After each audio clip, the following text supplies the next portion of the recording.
Good morning mga kapuslin. Ayan, luluto tayo ngayon ng sinigang. Gusto natin. Ayan. Ito yung ating mga gulay.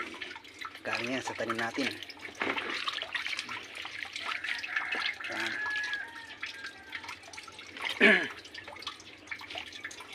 Ayan mga kapuslin. Lagyan natin yung isda.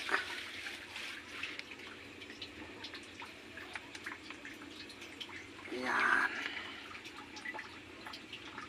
Yun. Yun. Yun. Yun.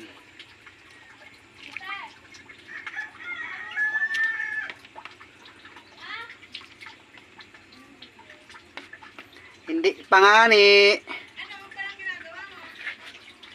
Lalagay ko pa lang ang isda.